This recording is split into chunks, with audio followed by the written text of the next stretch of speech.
So my name is Vincianne Uwumbuyeyi, and I'm from Rwanda.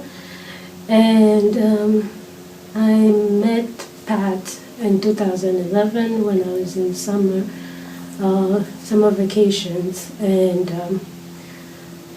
Sister Antoinette, she's the president of Capacitar in Rwanda, and she's my neighbor. So she told me about Capacitar, and because I was doing psychology, I thought probably might go together. And I took the training with them in summer 2011, and and I got to know Capacitar, and I kept on emailing with Pat, and we stayed in touch. And when I graduated last year, I went back home and I started working with Sister Antoinette in Capacitar. So I'm just an intern. I'm, still, working through it. And when they go to training, so I follow them and I just overlook whatever they just do. So I'm, learning what they're doing. So I'm not really that deep into it, but I'm still learning. So my presentation was about the impact of Capacitar after the genocide. And Capacitar has started in Rwanda in 2006, and more than 9,000 people have beneficiaries of Capacitar trainings, and we have trained, Capacitar Rwanda have trained a lot of people in groups that help widows, orphans, HIV positive people, and other people who also have other kind of trauma, secondary trauma, or other trauma, or just stress of work and other kind of, stress. So now, in the last few years, they've been working on a book, and actually gave it to Pat, and it's a Capacitar book for kids in primary schools, like younger, not in high school, so primary school. So they finished this year and gave it to Pat, and that's where we've actually been working on, getting Capacitar in schools most of the time, to teach the kids how to, release stress and how to learn how to, to manage their emotions sometimes. And we also, in my presentation, we had the evaluation of this guy called Everest. He did an evaluation of Capacitar in Rwanda, and a large number show that many people who use Capacitar loved the finger hold. So it was a really good technique that everybody adopted. It was easy to to do it, whenever you're angry, whenever you're fearful or you're sad or whatever, So they have used it a lot of times when it was in commemoration time, because in April this year we celebrated 19 years of genocide, and so many people, many people who used to go to the mental health facilities for, during the commemoration time, when they learned, because they have learned Capacitar trainings, now they know how to treat themselves.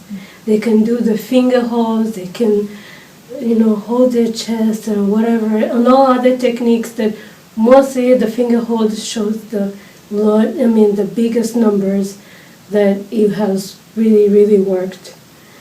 And in his evaluation also, he also showed that and most of the people who have HIV/AIDS and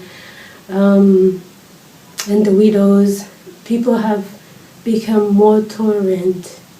They are so peaceful, and they have learned the meditation techniques and Tai Chi, and Pandan Gum was also one of the the exercises that really helped a lot of people who were angry, like the punching thing, because they said one of the trainings that I participated in was some women and other guys also were saying that doing the punch, it helped them release all the anger, the frustration. And I know some other people here were saying that it's actually brought something not good in them, but for them it's because I think in our culture people don't really express that much their emotions. So doing the punching was a way of just putting the emotions out, and putting all this anger and frustrations. And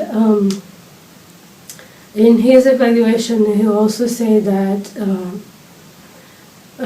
many people became more tolerant, and they actually forgave the people who killed their families. And all the interviews that we did and he did, many people were saying that we actually doing all this meditation and coming down to yourself, and it helped them to actually release their anger and forgive the other person. So if you forgive them, then the peace will come to you, and they will see that if you actually do the good thing, then they will actually want to do the good thing to you too. So when you release the good energy comes back to you. So it was really moving. And in one of my slides, I had this woman. She and it was a really deep, hard story for me to, actually let it go. And it was really moving for me because she said that she had 12 kids. 10 of them were killed during the genocide. She was left with 2. And the 2 also were killed after the genocide in 1997 in front of her. She had no husband. The 12 kids are dead. Her daughter was killed when she was giving birth. And now she's left with the baby. She wake up every night screaming, crying, or she doesn't socialize with anybody. She lives in the house with the granddaughter. She doesn't go to work. She doesn't want to talk to anybody. But some of the people who knew her, they actually told her to come to Capacitar trainings. And she didn't want to do it because she doesn't really like to be with other people, but slowly by slowly she came around and she took the trainings, and now she's doing better. She actually met other people who went through what she went through and even worse, and now she's she gives all these testimonies. It's really wonderful how people just release all these things and come around and feel like alive again. And that's what she said actually in the interview. She's like, I came alive again. I came back to life. I was dead. I was in the dark. And it was really beautiful to see that.